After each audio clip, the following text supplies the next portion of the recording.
हमारे इस channel प्रकर्ष classes में आप सभी का स्वागत है। इस वीडियो में हम भारतीय लोक प्रशासन या भारत में लोक प्रशासन से संबंधित कुछ अन्य महत्वपूर्ण अति लघुतरात्मक और लघुतरात्मक प्रश्नों पर विचार करेंगे। तो आइए शुरू करते हैं। जैसा कि कल हमने देखा था कि जो 3 प्रकार के कटौती प्रस्ताव संसद में आते हैं, विभिन्न प्रकार के कटौती प्रस्तावों की हम चर्चा करेंगे। तो देखिए, सबसे पहले है अनुदान मांगों पर 3 प्रकार के कटौती प्रस्ताव आते हैं चर्चा व मतदान के दौरान, और ये विपक्षी सदस्यों द्वारा लाए जाते हैं। ये 3 प्रकार के कटौती प्रस्ताव कौन से हैं? पहले नाम देखिए इनके: नीतिगत कटौती प्रस्ताव, सांकेतिक कटौती प्रस्ताव और मितव्ययता कटौती प्रस्ताव। नीतिगत कटौती प्रस्ताव क्या है? किसी अनुदान मांग के पीछे निहित सरकार की नीति को अस्वीकृत करने के लिए ये प्रस्ताव आता है। यानी अनुदान मांग जो सरकार कर रही है, यानी खर्च जो सरकार करना चाहती है, जितनी राशि किसी विभाग विशेष के लिए, उसके पीछे जो नीति है उसकी आलोचना या उसको अस्वीकार करने के लिए ये कटौती प्रस्ताव आता है। इसके साथ साथ विपक्ष के सदस्यों द्वारा वैकल्पिक नीति, यानी जो नीति सरकार लागू करने जा रही है या जो नीति के तहत इतना खर्च करने जा रही है सरकार, उसके स्थान पर कोई दूसरी नीति भी विपक्षी सदस्य सुझाते हैं कि इसके स्थान पे यह नीति अपनाई जाए।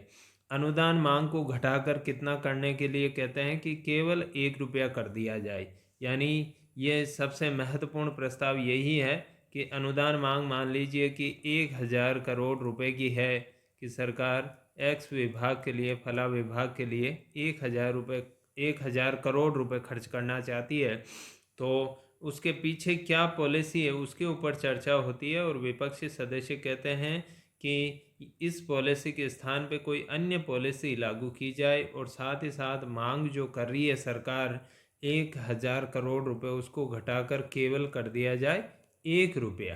तो ये इस प्रकार से ये जो है प्रस्ताव आता है। और इसके बाद अगला जो प्रस्ताव है, ये सबसे महत्वपूर्ण प्रस्ताव है, ध्यान रखें। अगला जो प्रस्ताव है वो है आपका सांकेतिक कटौती प्रस्ताव। सांकेतिक कटौती प्रस्ताव भी विपक्षी सदस्यों द्वारा लाया जाता है। इसको देखिए, यह सरकार के विरुद्ध किसी प्रकार की शिकायत व्यक्त करने के लिए लाया जाता है। तो जो पहला है नीतिगत कटौती प्रस्ताव, वो तो नीति को अस्वीकार करने के लिए, और ये सरकार के विरुद्ध किसी प्रकार का रोष या शिकायत विपक्ष में जो है उसे व्यक्त करने के लिए लाया जाता है। और इसमें कहा जाता है सांकेतिक है, यानी ये कटौती नाम मात्र की होती है। इसमें टोकन कट मोशन भी कहते हैं इसको अंग्रेजी में। इसमें कहता है कि 100 रुपये कम कर दिए जाए। जैसे 1000 करोड़ रुपए है, तो अब 1000 करोड़ रुपए में से -100 रुपये करके शेष राशि का ही प्रस्ताव पारित होना चाहिए, या शेष राशि की अनुदान मांग पारित होनी चाहिए। तो ये केवल 100 रुपये, ध्यान रखें।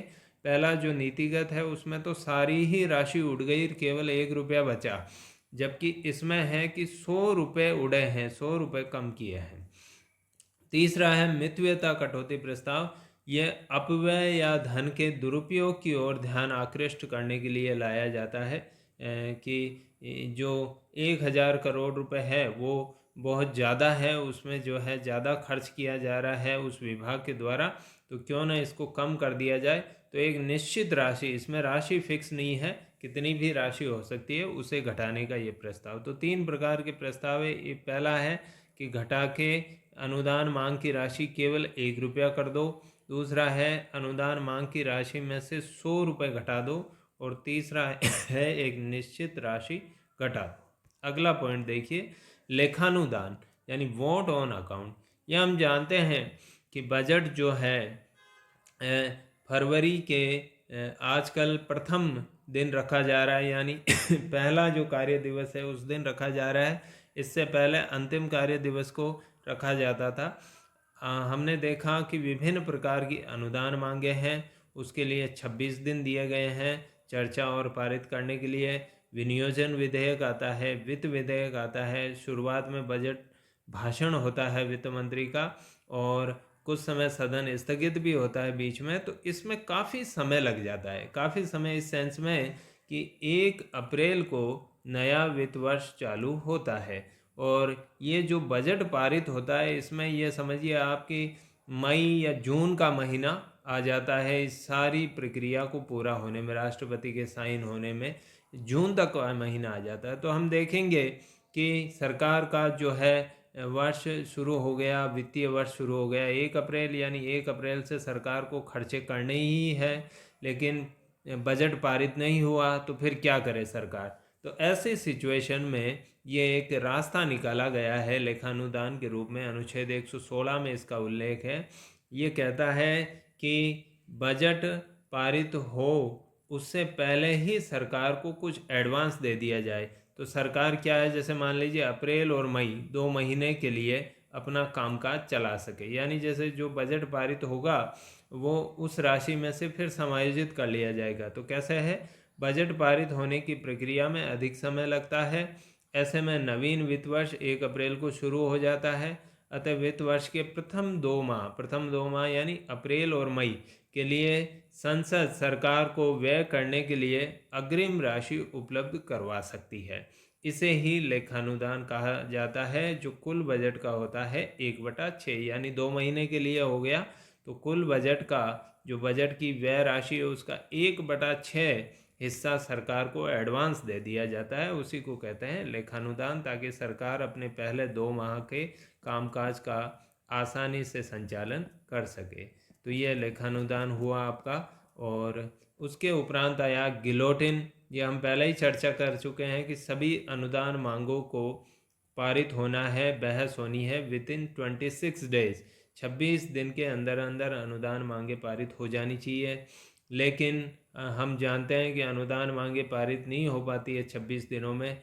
कई अनुदान मांगों पर काफ़ी समय लग जाता है बहस और मतदान होने में। तो फिर आखिरी दिन जो बचता है 26वां दिन, उस दिन क्या किया जाता है कि सभी अनुदान मांगों को बिना बहस के ही पारित कर दिया जाता है। तो इसे कहते हैं गिलोटिन या मुखबंद।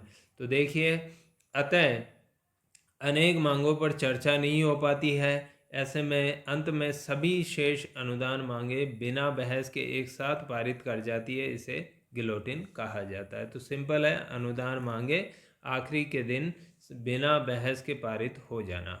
हमने चर्चा की पहले कि 2 प्रकार के खर्च होते हैं। संचित निधि जो है, आगे हम निधियों को भी पढ़ने वाले हैं, पर फिलहाल एक ध्यान रखें कि संचित निधि सरकार की सबसे बड़ी तिजोरी है, सबसे बड़ा कोष है। तो इसमें से जो सरकार खर्च करती है वो 2 प्रकार के होते हैं। एक होता है भारित व्यय और एक होता है मतदान योग्य। भारित व्यय को अंग्रेजी में चार्ज्ड कहते हैं और मतदान योग्य को वोटेड कहते हैं। तो भारित व्यय कौन से हैं और मतदान व्यय कौन से हैं, देखिएगा। भारित व्यय है, इन पर संसद में केवल बहस या चर्चा होती है, लेकिन मतदान कभी भी नहीं होता है, यानी वोटिंग नहीं होती है। जबकि मतदान योग्य व्यय हैं जिन पे बहस भी होती है और मतदान भी होता है। तो सिंपल है, चार्ज्ड में केवल बहस और वोटेड में बहस और मतदान दोनों। आगे देखिए, कुछ उदाहरण हम भारित व्यय के करें तो भारित व्यय के कुछ उदाहरण हैं।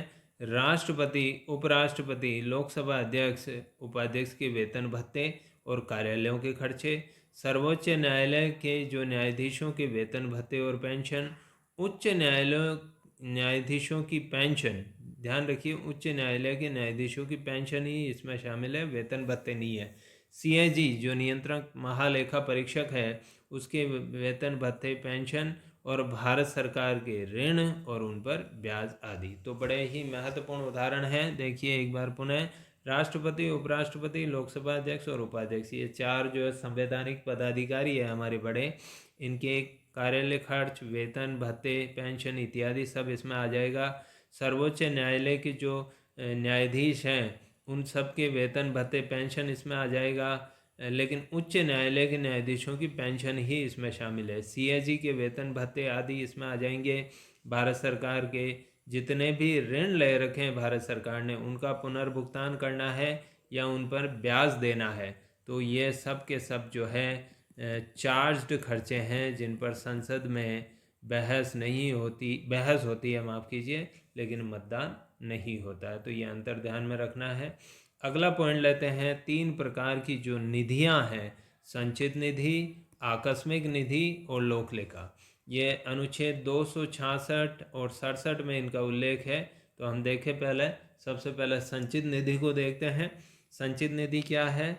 अनुच्छेद 266 1 में इस कोष में क्या क्या जमा होंगे, जो देखिए इसका वर्णन है अनुच्छेद 266 1 में, और क्या क्या राशियां जमा होगी। एक प्रकार से सरकार की तिजोरी है, इसी में राशियां जमा होती है और इसी में से व्यय किए जाते हैं। तो ये सबसे बड़ी तिजोरी है सरकार की। भारत सरकार की समस्त राजस्व, जितनी भी इनकम भारत सरकार को होती है विभिन्न स्रोतों से, चाहे कार्य से हुई हो, चाहे सरकार के जो सार्वजनिक उपक्रम हैं उनसे मुनाफा हुआ हो, इन सब को इसमें जमा किया जाता है। साथ ही साथ भारत सरकार ऋण लेती है, चाहे स्वदेश से जैसे आरबीआई से लेती है या विदेशों से लेती है। और ऋणों की अदायगी, भारत सरकार ने किसी दूसरे देश को ऋण दिए हैं तो उन ऋणों से जो राशि वापस प्राप्त होगी कुछ समय बाद, उस राशि को भी इसमें जमा किया जाएगा। आगे देखिए, भारत सरकार के समस्त व्यय इसी में से किए जाते हैं, लेकिन संसदीय कानून द्वारा जब तक अधिकार नहीं मिले, इस निधि में से किसी प्रकार का व्यय नहीं किया जाता है। और इसमें से किए जाने वाले व्ययों के 2 प्रकार है, पहले देख चुके हैं हम, पिछला पॉइंट जस्ट, प्रभारित व्यय और मतदान योग्य। प्रभारित व्यय यानी चार्ज, मतदान योग्य यानी वोटेड। ये पहले ही निधि हुई अनुच्छेद 266 1 में भारत सरकार का सबसे बड़ा खजाना। इसके बाद दूसरा देखिए, भारत का लोक लेखा, पब्लिक अकाउंट कहते हैं इसको, अनुच्छेद 266 2 में है। संचित निधि में जमा की जाने वाली आयों को छोड़कर अन्य आय इसमें जमा की जाती है। ये अन्य आय कौन सी है? ये एक प्रकार से धरोहर है। धरोहर के रूप में आम जन का पैसा है, वो भारत सरकार को प्राप्त होता है और भारत सरकार को उसका भुगतान कुछ समय पश्चात वापस करना है। तो बचत जमा, विभिन्न प्रकार के प्रोविडेंट फंड जो होते हैं लोगों के, कर्मचारियों के, छोटी छोटी जो बचतें की जाती है, किसान विकास पत्र, राष्ट्रीय बचत प्रमाण पत्र, स्थायी जमा, प्रेषित जमा इत्यादि इत्यादि, ये सारी चीज़ें जो है इसमें जमा की जाती है। तो ये एक प्रकार की, ध्यान रखिएगा, ये धरोहर है, एक प्रकार की आय नहीं है। यानी एक व्यक्ति ए अब कुछ दिन के लिए अपना पैसा जैसे बी के पास रखता है और कुछ समय बाद बी से वापस मांग लेता है, उसी प्रकार का ये फंड है जिसमें जनता की, कर्मचारियों की जो राशि सरकार को प्राप्त होती है उसे धरोहर के रूप में रखती है। ये बैंकिंग लेन देन, बैंक में आप धन जमा कराते हैं और कुछ समय बाद आप वापस निकाल लेते हैं, तो बैंकिंग लेन देन की तरह है, जिसमें से व्यय करने के लिए सरकार को संसद से अनुमति लेने की आवश्यकता नहीं है। इसलिए नहीं है क्योंकि वो पैसा जो है वापस व्यय आप कर लीजिए। आपके पास कोई व्यक्ति 1000 रुपये जमा करवा के गया कि मैं 6 महीने बाद वापस लूँगा, आप उस 1000 रुपये को खर्च कर दीजिए, वो उस व्यक्ति का पैसा है, लेकिन 6 माह बाद आपको कहीं से भी इंतजाम करके वो 1000 रुपये उसको वापस देने पड़ेंगे। तो उसी प्रकार का सिस्टम, ऐसे ही बैंकिंग लेन देन जैसा होता है, हम बैंक में राशि जमा कराते हैं, बैंक उस राशि को अन्य व्यक्ति को उधार दे देता है, लेकिन जब भी हम लेने जाते हैं बैंक से तो बैंक हमें वो राशि लौटा देता है, तो चाहे अन्य व्यक्ति से वापस आई हो या न आई हो। इसका संचालन कार्यकारी नियम यानी सरकार के जो एग्जीक्यूटिव नियम है उससे होता है, यानी इसके लिए किसी प्रकार के कानून बनाने की आवश्यकता नहीं है।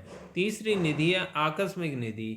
यह इमरजेंसी फंड है। इमरजेंसी इस सेंस में कि कई बार सरकार को अचानक आवश्यकता पड़ जाती है धन खर्च करने की, और हमने पढ़ा है कि जब तक संसद कानून द्वारा अधिकृत न करे सरकार को, तब तक वो खर्च नहीं करती है।